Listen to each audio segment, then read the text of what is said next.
Halo manusia, you are listening to percakapan antar manusia, a simple yet useful talk. Hari ini kita kedatangan seorang tamu yang sangat spesial, yaitu Arum Yo Arum. Halo Kak, apa kabar? Halo, baik-baik. Makasih, John. Hai How are Arum. you? Ya, halo Kak, I would like to say thank you very much for attending this podcast. Alright, let's start with something I would like to ask. How is your PPKM? How's your PPKM? So far, I'd say that there's almost no difference at all. I mean, I've always stayed in. I feel like, belum PPKM, apalagi PPKM juga, I've always stayed in karena mungkin gara-gara kuliah sama kerja organisasi juga paling keluar cuma kalau ada keperluan juga sih. Tapi kayak kalau mamaku pengen kayak belanjaan gitu mingguan aku pengen selalu ikut.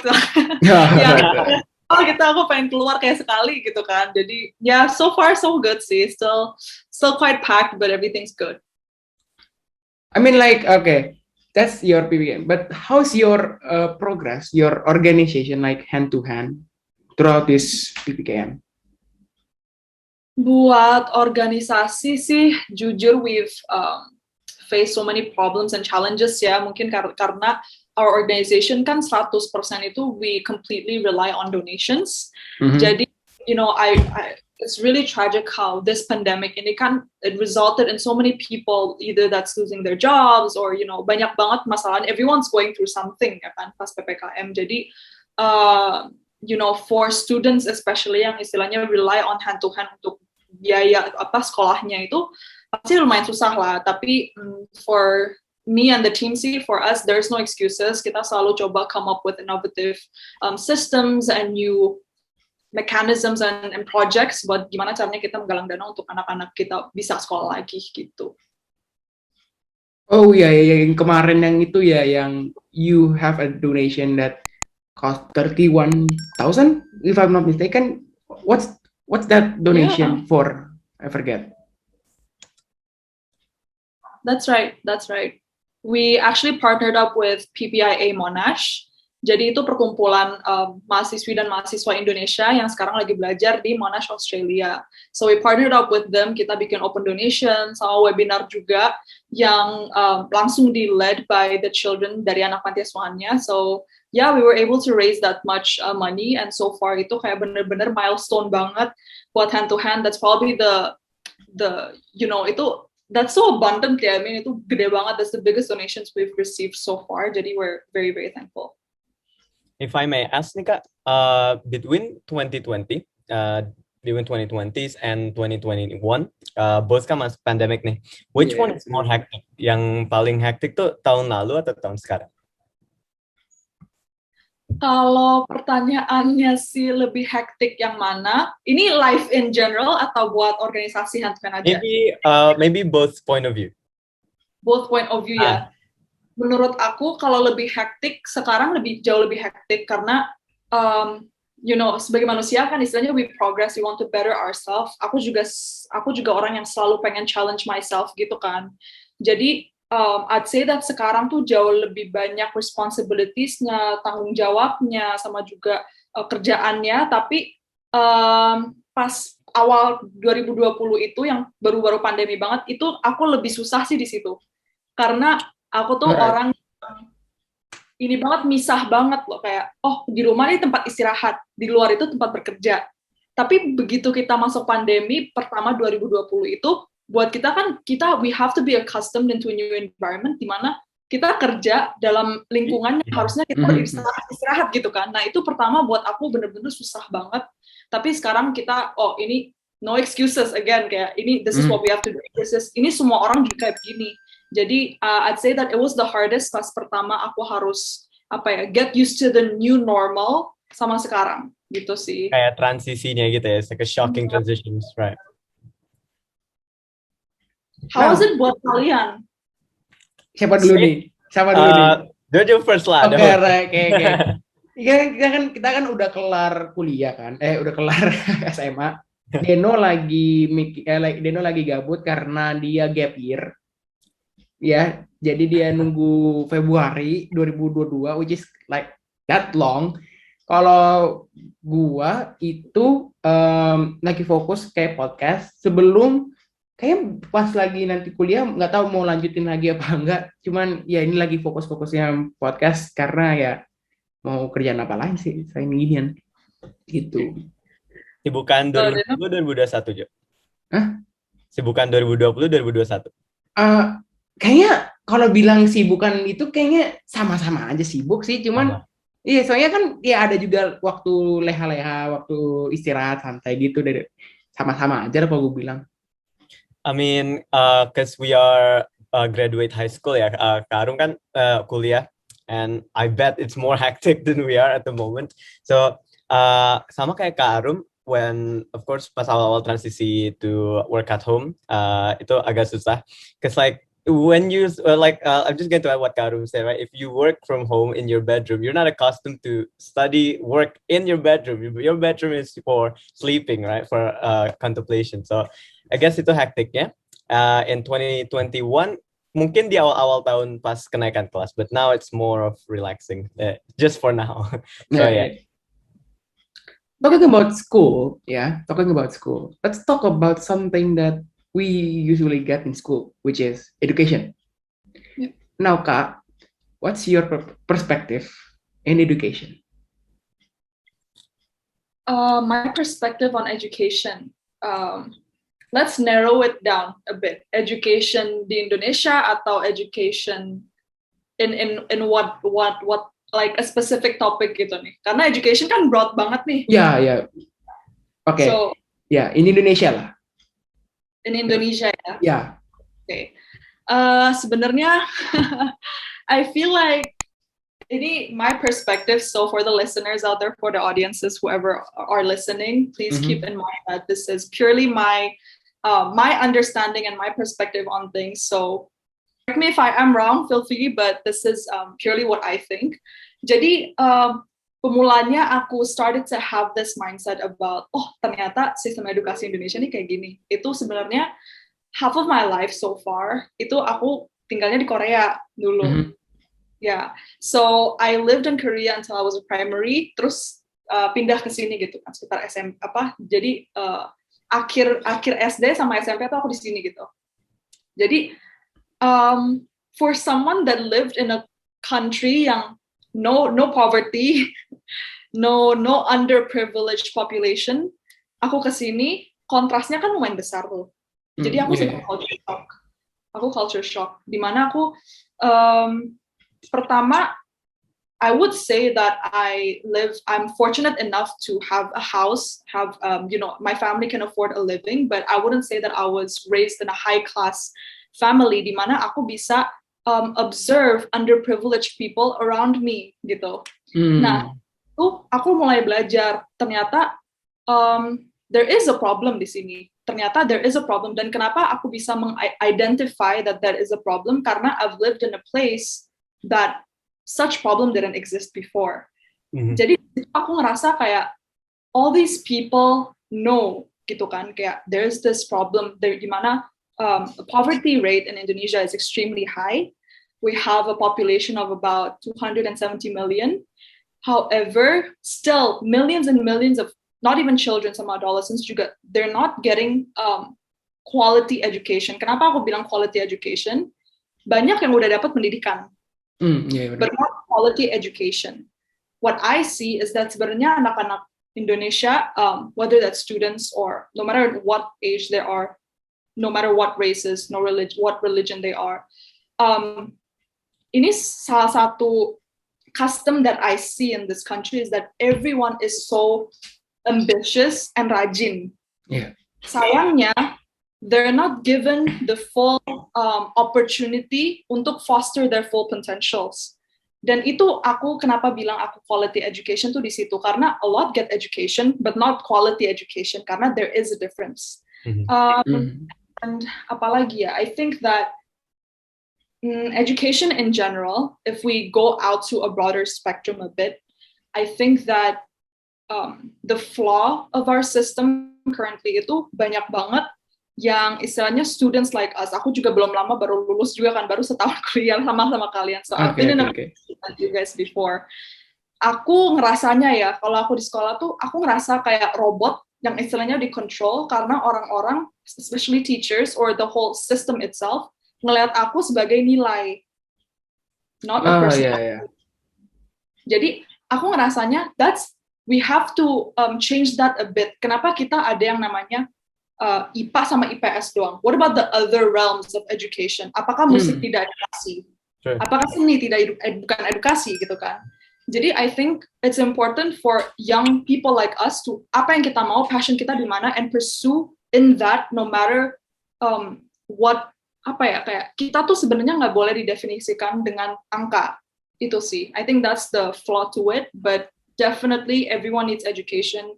It's an inevitable key solution for this world. Any complication, semua permasalahan di dunia ini tuh bisa dihadapi through education. Education adalah vaksinasi untuk permasalahan kehendak, vaksinasi untuk poverty. It's a vaccination for every problem there is. Jadi yang pastinya everyone has to get education because education is not a privilege, it's a right.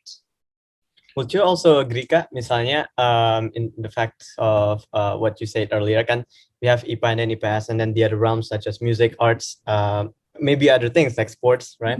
Do you also agree maybe that's also one of the reasons ada stigma yang keluar? Say for example, some elders ask their sons or their child, mau nanti mau masuk IPA atau IPS, mau ngambil musik kah? And then the parents might also ask, emang mau jadi apa?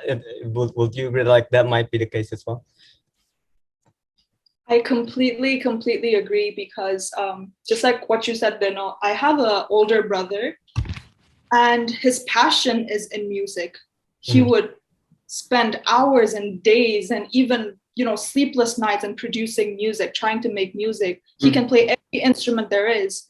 Dan itu menurut aku that's something that's very respectable karena nggak semua orang bisa kan. Nah, tapi I would say being a traditional parent, my parents don't compete on him pursuing his passion in music. Bener kata Deno, ditanyain lagi, kamu mau jadi apa in the future? But despite of that, my brother never, that's what he said to me, karena dia bilang, passion is not defined by society's expectation. Tapi passion is by apa yang kamu suka, what you really love inside. What can you do for hours and hours and hours and days and days and days and you enjoy it. Karena what happens kalau misalkan kayak begitu, let's say, I'm a law student and I've spent my whole high school life studying biology. All right. Okay.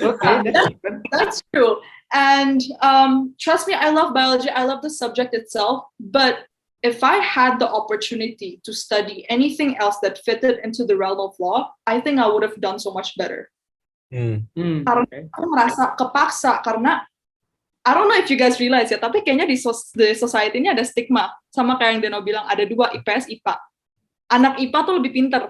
Anak IPS kedengeran. Right. Ada stigma gitu kan. Itu aku bener-bener gak suka banget. Kenapa? Apa yang mendefinisikan kalau misalkan anak IPS tuh gak smart enough. Exactly. Gitu.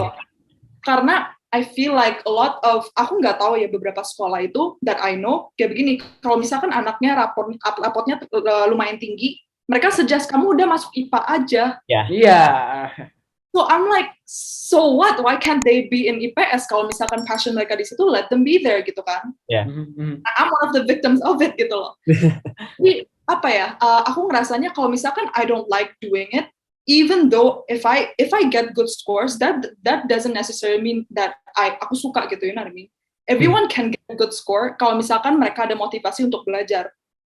Tapi ceritanya beda lagi kalau misalkan mereka lulus. What happened to me is what I chose law, and everyone was like, what? Alright, okay. Balik gitu kan? Tapi that's my passion gitu. Harusnya one thing that I always want to tell every student there is sama kalian yang misalkan kalau if you guys haven't gone to college gitu ya, I know Deno's taking gap year now. Choose something yang istilahnya you love doing. Jangan mandang gaji, jangan mandang apa ya, a tiers or any Yeah. title. Karena sebenarnya those things itu secondary objective gitu loh. Itu sebenarnya bonus dari belakang. Mhm. You guys should do it with the sole purpose of kenapa kamu pengen jadi itu gitu. So iya, apa ya, education system using numbers to define students' abilities in Yeah. their brain, I think is completely flawed sih. Bener sih, Dan ini kita IPA IPS nih, kita waktu SMA kita tuh bingung gitu kan. Iya, Deno aja sampai Deno mau udah pasti kan dapat IPA, tapi sebenarnya lu pengen banget gitu ke IPA gitu, Dan apa So, gimana? I don't know. I guess one of the cool. I don't know how it works. In the board of management's head on our school, but I think it's in our school it's sort of like the stigma of oh sorry. Yeah, no, you good.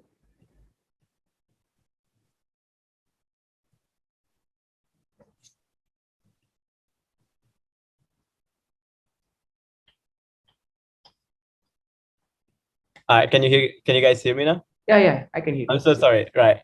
So I don't know what you guys think, but I think it's there's no sort of like stigma. Oh, science kid is smarter than a social kid, because I was we got the letter of like which stream we want to pick, kan kayak mau masuk IPA atau IPS. And when I got my letter, I am not allowed to go to social stream because my score is not good enough for social. So my only option is for science. So in that case, yeah, I think that's the way it goes. But thankfully, I am also love science, so I picked the right one. Jojo is actually a bit shocking, cause like I never expect Jojo would love science. Gimana tuh, Jo? Waduh. Tapi ya mau tapi gue kalau bilang bagus di IPA ya biasa aja, bagus di IPS juga enggak juga, sama-sama aja kayak gue tuh anak rata-rata gitu. I'm like in the middle of both two things. Nah, if I may ask you, pas lu masuk IPA, what drives you to go to IPA? Kan lu kan bisa milih IPA atau IPS kan? That's on you now. So why IPA? My future, gue pengennya yang something that prospect me to be something what I want. Nah, Kak, if I may ask nih, that kan sometimes even myself also think that way, right? Because there's this IPA and IPS thing going on in Indonesia. Kadang kalau misalnya mikir gini, oh, gue nanti harus misalnya mau jadi arsitek, so that's why I need to go to IPA, or I want to be a lawyer, that's why I have to go to IPS. What do you any thought on that? Sebenarnya it's everyone's choice. It doesn't it's super important ya, I think. So sebenarnya I respect a lot of students. Believe me, aku tuh dari dulu aku tuh baru kepikiran kalau aku pengen jadi pengacara tuh pas senior year of high school. Aku gak ada namanya kepikiran kayak pengen jadi ini, pengen jadi itu. I didn't have what people typically call a passion. I didn't know what passion was. Aku sebenarnya suka apa karena I like doing anything. Like I didn't. Okay. I didn't mind being in biology because aku sampai mikirnya kayak, do I become a doctor gitu kan? Okay. Menurut aku ya, aku respect banget soalnya I was grateful and I was blessed enough buat surrounded by teman-teman aku di SMA itu. They're so talented dalam bidang mereka sendiri. Ada yang suka nulis, wants to be a journalist. Ada yang suka nyanyi, pengen jadi singer. Ada yang pinter biologi, dia pengen jadi dokter. Ada juga yang jago dance, pengen jadi dancer gitu kan. Semuanya tuh udah ada bidang mereka sendiri gitu loh. And I was just there in the middle, kayak, well, what do I want gitu kan. Jadi aku tuh kayak, sebenarnya aku jealous.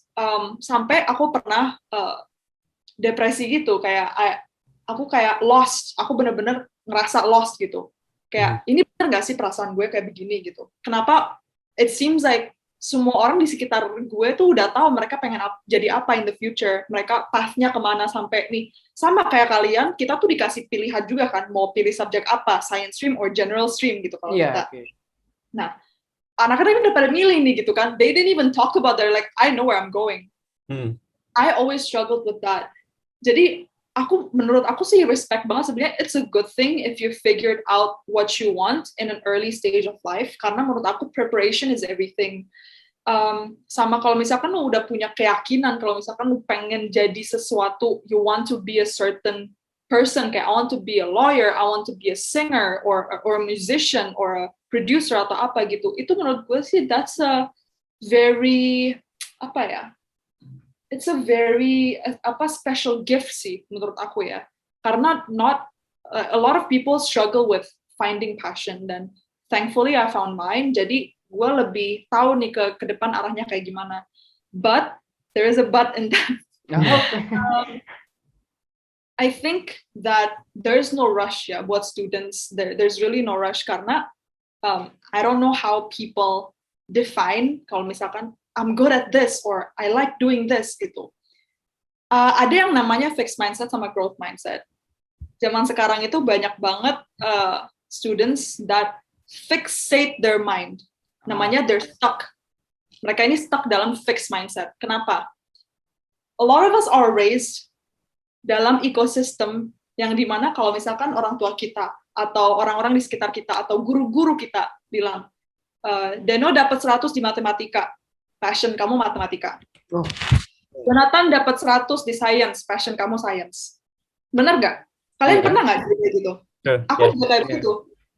All of my teachers actually, a lot of my friends, because my favorite subject was biology, I liked studying biology, I liked studying science, they all thought I was going to be a doctor one day.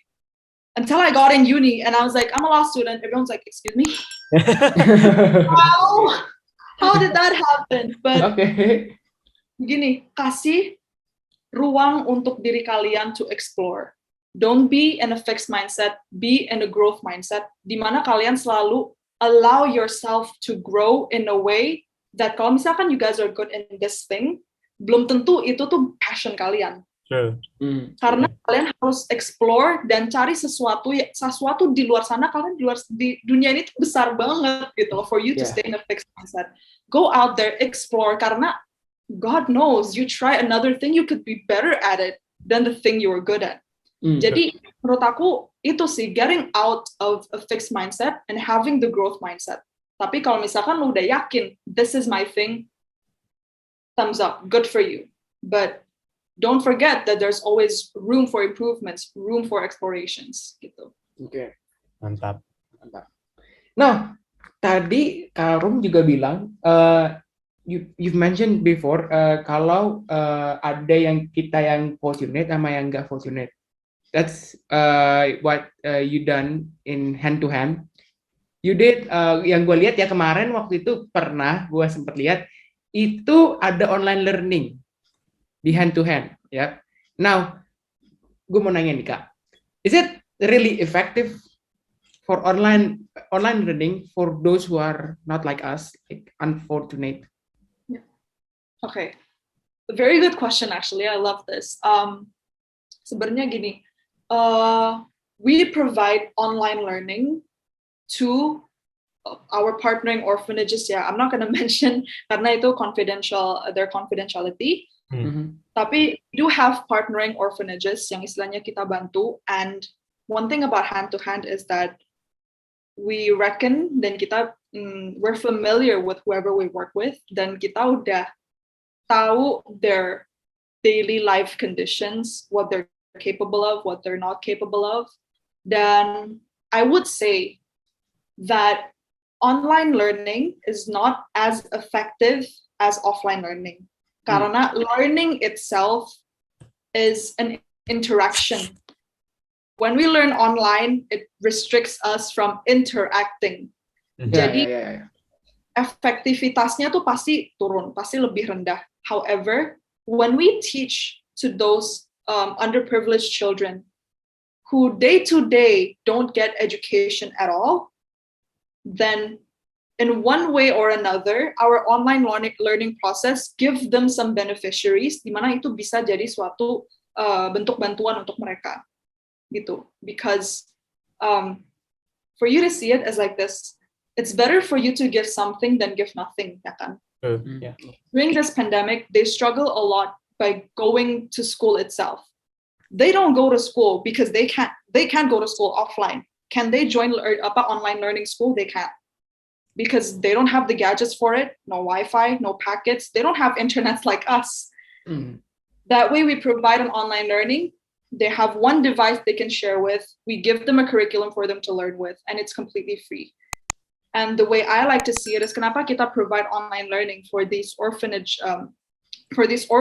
is because, for me, lebih baik untuk kita kasih sesuatu daripada kita nggak kasih apa-apa sama sekali. Gitu. Nothing. Yeah.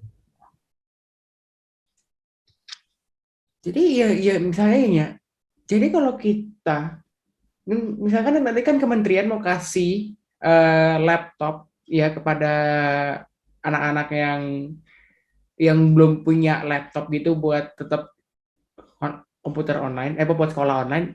Do you find yourself is that effective? When it comes to efficiency, effectiveness, I think it depends, karena learning itself itu, it doesn't come from what you have atau apa ya istilahnya, the apparatus, laptop kah atau buku kah atau paket internet kah. I think menurut aku itu relatif, karena everyone has different, I could have a whole lot of books and laptops and internet packages, tapi kalau misalkan aku nggak mau belajar, then for what? Jadi it really depends on dari anak-anaknya sendiri, mereka maukah belajar. Dan I think for the government itself, it's a really great move that they're trying to give access to the underprivileged children, ya. And itu salah satu bantuan yang besar banget. Tapi apakah itu efektif? Itu balik lagi ditanyain ke anak-anaknya sendiri, kamu mau belajar apa enggak? Karena kalau nggak mereka sendiri nggak mau, then there's no use gitu loh. Mau pemerintah buka offline juga sama aja, Menurut aku gitu sih. Sayangnya sih gitu, cuy. Sayangnya gitu. Kalau misalnya kita pakai komputer, laptop, udah dikasih, tapi tetap juga nggak mau belajar, tetap juga nggak mau, ya biar buat main game itu, orang-orang aja mau pada bilang mau main game daripada belajar kan. Kalau lihat-lihat di komentar TikTok atau di berita gitu, pasti ini mah pasti akan lebih baik.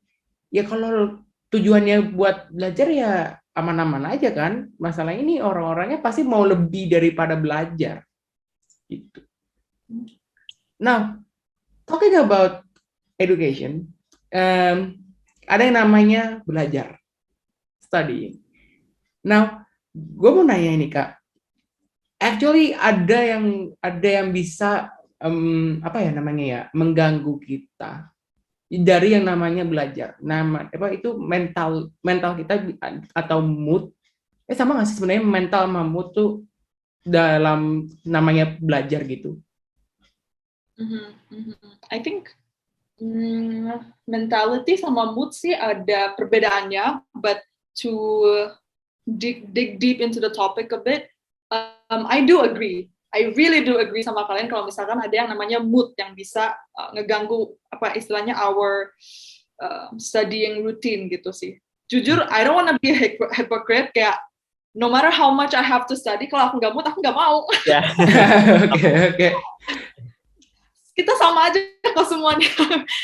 We're lazy gitu kan. Apalagi kalau misalkan burnout gitu ya. Kalau misalkan I've done so many, let's say minggu lalu I've barely had any rest. Istilahnya I push myself in doing things, way too many things in a day, and it wears me out. Karena menurut aku sebagai manusia kita sama aja kayak bateri gitu kan. If it runs out, if we keep using it too much, there comes a point where we're low battery. And aku percaya banget kalau misalkan us as human being, we need to recharge gitu sih. Itu penting untuk istirahat tuh di situ. When it comes to mood, beda-beda setiap orang beda ya. Tapi for me, if I'm not in the mood to study, aku nggak pernah belajar. Karena menurut aku percuma gitu loh. Aku belajar, aku baca everything, aku take notes and everything, tapi kalau nggak ada yang masuk otak, menurut aku itu wasting time aja. Gitu. Tapi please do not take this kayak in a wrong way ya. I'm not saying that udah kalau nggak mau nggak usah belajar kayak gitu. But ada limitnya yang pastinya kalian harus tahu. Ini tanggung jawab kalian. Know when to rest, know when to work. Tapi yes, I'm also a human. There comes a time where I'm too tired to study or as such. Ini I'm trying to be realistic ya, karena I've had so many students come up to me saying like, Karim tuh nggak pernah tidur ya, nggak pernah makan, nggak pernah istirahat, and you're still doing fine. Like, no, like people think I wake up at 5 a.m. every day, get my workout every day, work on my organization, study and all that, but that's just what I show. I don't know, because I've never talked to you guys personally like this, but a lot of people have this mindset of, different, of their role models gitu kan. I'm not saying that I'm anyone's role models, but kalian punya role model kan. Kayak, let's say my role model itu kayak Michelle Obama.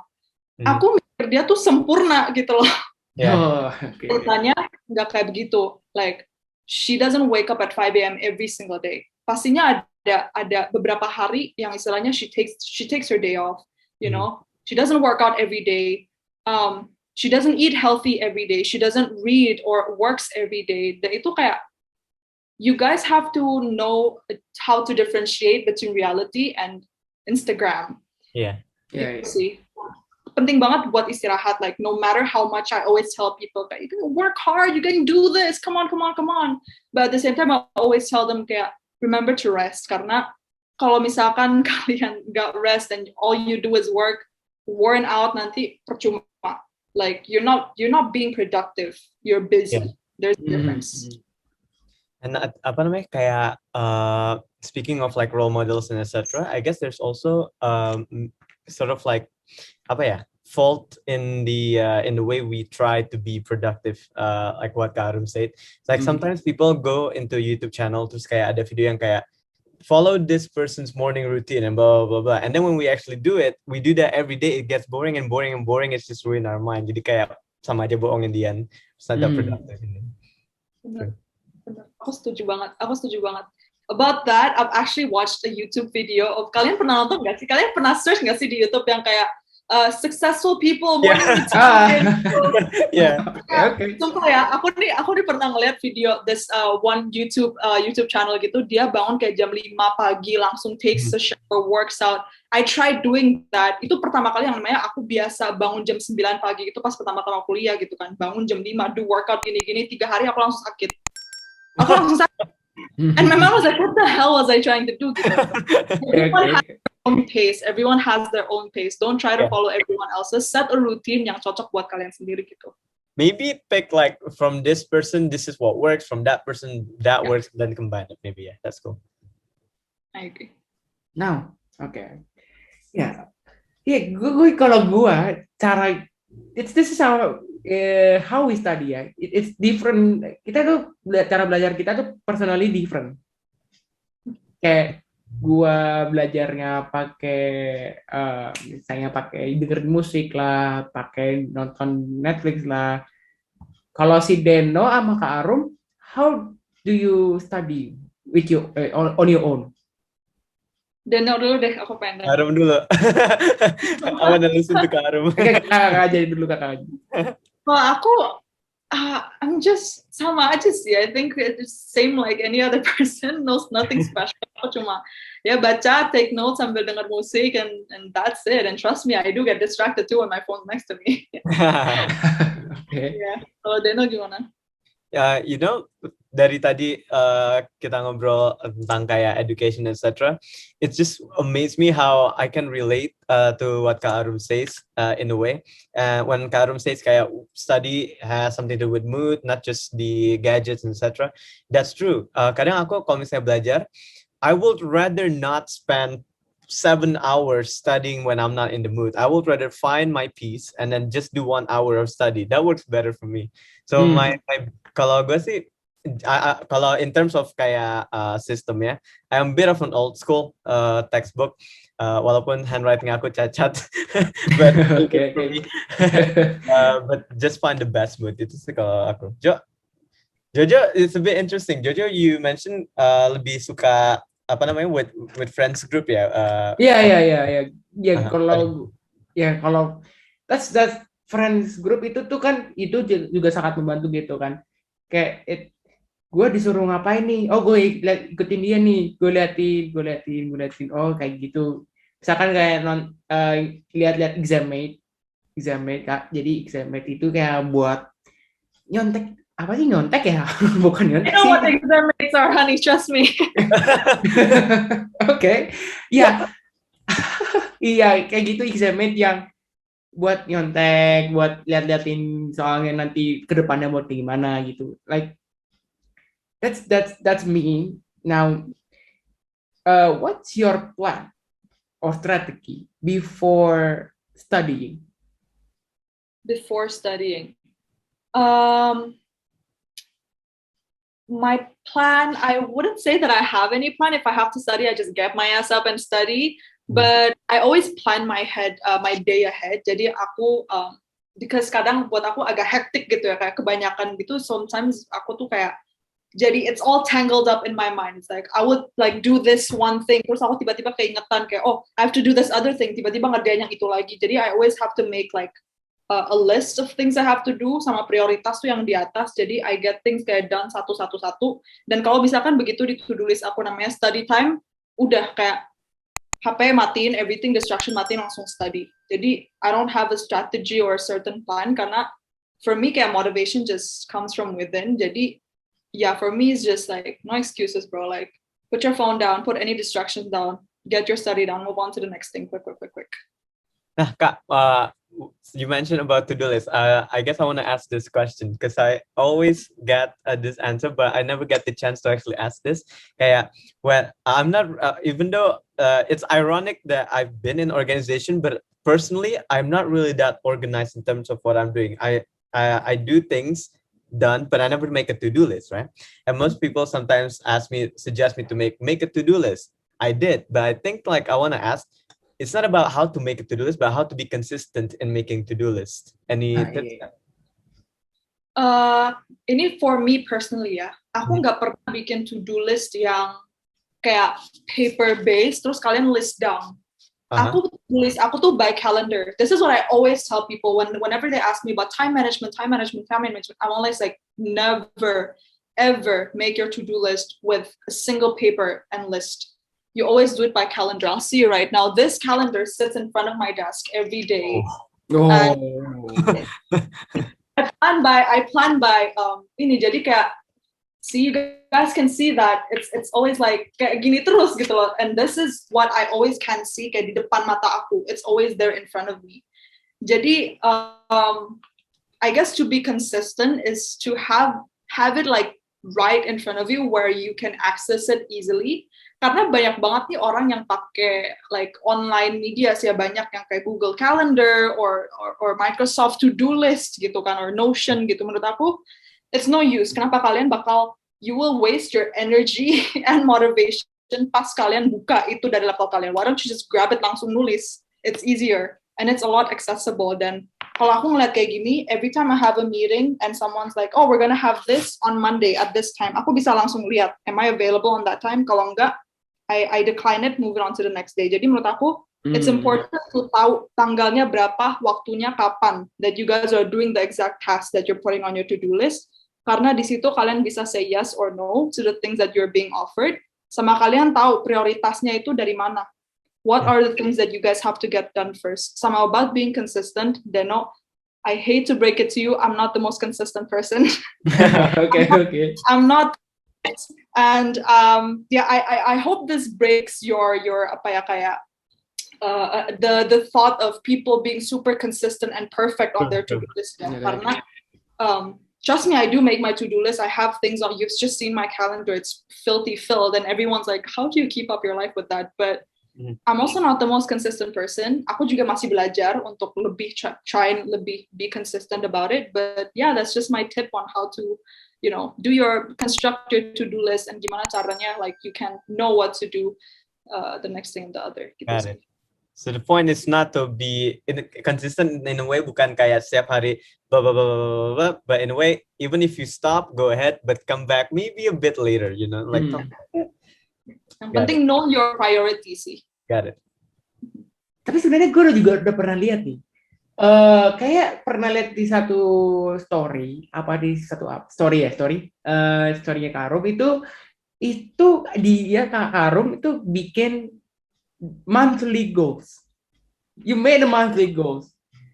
Now, how I even cannot make a monthly goal because I cannot keep it track with my own goal.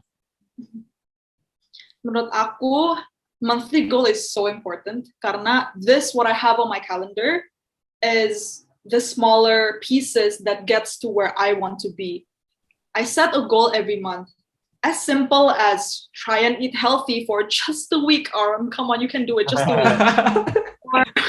or read more books, or also we have a lot of goals ya beda-beda, setiap orang beda. But the reason why I do that is, ini analogi yang lumayan menarik sih buat aku, but I have a mentor dan dia pernah tanya aku kayak begini. So dia kasih aku puzzle. Kalian tahu puzzle kan? Jigsaw puzzle. Jigsaw puzzle ya. Dan itu puzzle-nya tuh cuma kayak 9 piece, jadi 3 to 3. Oh, okay. Harusnya easy kan? I was like, are you kidding? It's gonna be so easy. It took me half an hour to solve it. Kenapa? He didn't give me the end, what it's gonna look like at the end. Yeah. Kan susah kan, kalau misalnya kalian nggak tahu nih what it's gonna look like at the end, the big picture tuh kayak gimana, kalian bingung dong, where does this one go, where does the other go. Jadi aku nanya ke dia, what's your point of asking me to do this? Dia bilang katanya, this is the reason why you have to set goals. Karena if you're running around in circles every day trying to figure out life, tapi kamu nggak tahu pada akhirnya kamu mau kemana, it's just gonna make it harder for you in the process. Jadi di situ aku benar-benar belajar, this is why successful people that you watch on YouTube plan. Okay. They have a monthly plan. Karena when you have a bigger picture, you know where each piece is fit. Di sana, once you have it complete, it gets things done faster. When people say there's no lift or an escalator to success, well, honey, if you use a freaking car or a motorcycle to get there, it certainly does the job, ya kan? And knowing where the end goal is, kalian pengen kemana at the end, is super important. Karena menurut aku, whenever I look at my monthly goal, I always refer back at it every day. What do I have to do? What do I have to get done? Itu bikin aku nyadar lagi, what things should I get done, biar pada akhirnya aku bisa achieve that. I never go a month without achieving everything that I have on that list. Karena itu adalah a promise that I keep to myself, sama Tuhan juga. I'm very thankful for Him ya. It's like,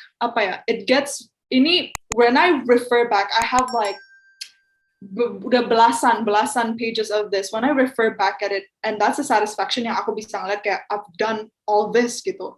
And what's interesting is that kalian bisa refer now, my goals sekarang sama my goals back then itu kontrasnya jauh banget.